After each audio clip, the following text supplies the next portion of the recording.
கர்த்தருக்குள் அன்பான தேவ பிள்ளைகளே, ஆண்டவரும் இரட்சகருமாகிய இயேசுவின் நாமத்தில் உங்களுக்கு என் அன்பின் வாழ்த்துதலை தெரிவிக்கிறேன்.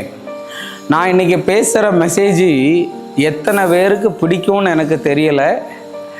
உங்களுக்கு கோபம் வந்தால் நல்லா கோச்சிக்கோங்க, எனக்கு பிரச்சனை இல்லை. ஆனால் நான் பேச வேண்டியதை பேசி ஆகணும். சங்கீதம் 53 அதனுடைய 1வது வசனத்தை வாசிக்கிறேன். தேவன் இல்லை என்று மதிகேடன் தன் இருதயத்தில் சொல்லிக் கொள்கிறான். அவர்கள் தங்களையே கெடுத்து அருவருப்பான காரியங்களை செய்து வருகிறார்கள். நன்மை செய்கிறவன் ஒருவனும் இல்லை என்று எழுதியிருக்கிறது.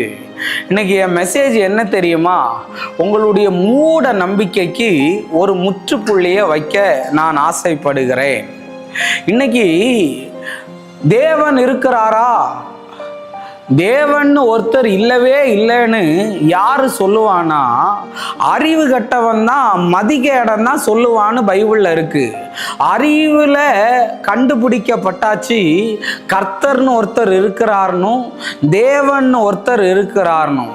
இன்னைக்கு அஸ்ட்ராலஜியை நம்புகிறவங்க, இன்னைக்கு மற்ற காரியங்களை நம்புகிறவங்களெல்லாம் இன்னைக்கு ப்ரூவ் பண்ண ஆரம்பிச்சாச்சு நம்முடைய ஆண்டவர் இருக்கிறார் அப்படின்னு. மரித்தவர்களுடைய கல்லறை இன்னைக்கு வரையும் மூடப்பட்டதாகவே இருக்கிறது. ஆனால் இயேசுவனுடைய கல்லறை மட்டும்தான் இன்னைக்கு வரையும் திறந்தே இருக்குது. அவர் இங்கே இல்லை, அவர் உயிர்த்தெழுந்தார்னு.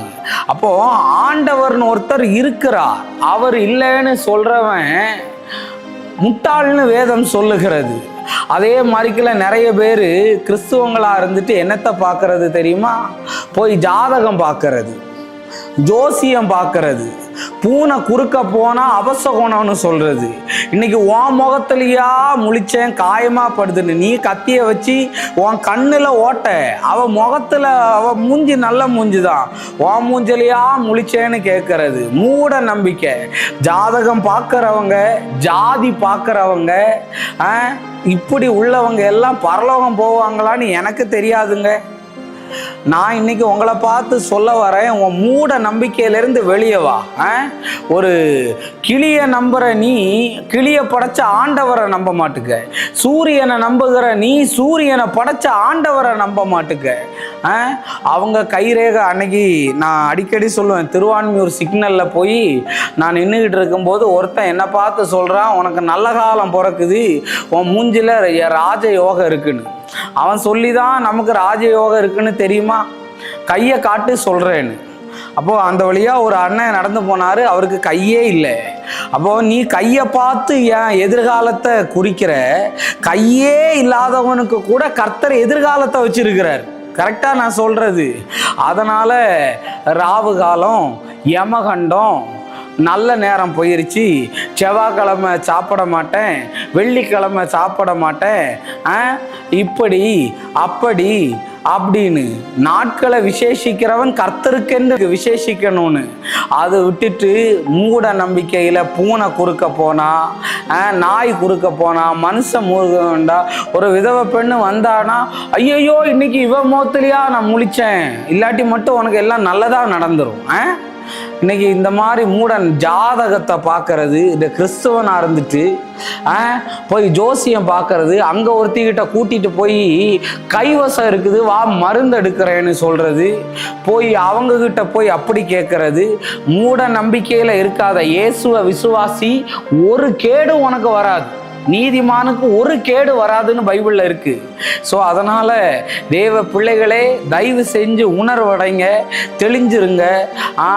அவன்கிட்ட கொண்டு போய் 1 லட்ச ரூபா கொடுக்கறது, இவங்கிட்ட கொண்டு போய் 2 லட்ச ரூபா கொடுக்கறது, பரிகாரம் பண்ணு, முடியை சுத்தி போடு, எலுமிச்சை பழத்தை முன்னாடி வை, இது என்ன? இது மூட நம்பிக்கையிலிருந்து வெளியே வா.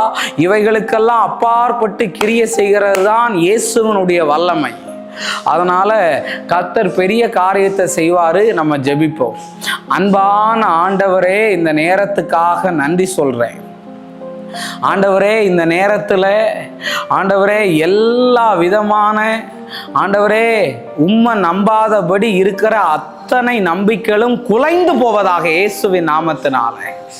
கர்த்தருடைய வல்லமை இறங்கட்டும். சிலர் ஆவியில் பார்க்குறேன், போகாத இடத்துக்கு போயிட்டேன் பிரதர், பண்ணக்கூடாததை நான் பண்ணிட்டேன் பிரதர்னு சொல்லி அழுகிறாங்க. அவங்களை மன்னித்து அவர்களை விடுதலையாக்கும் இயேசுவின் நாமத்தில் வேண்டுகிறேன் நல்ல பிதாவே. Amen, amen, amen. God bless you. கர்த்தர் உங்களை ஆசீர்வதிப்பார்.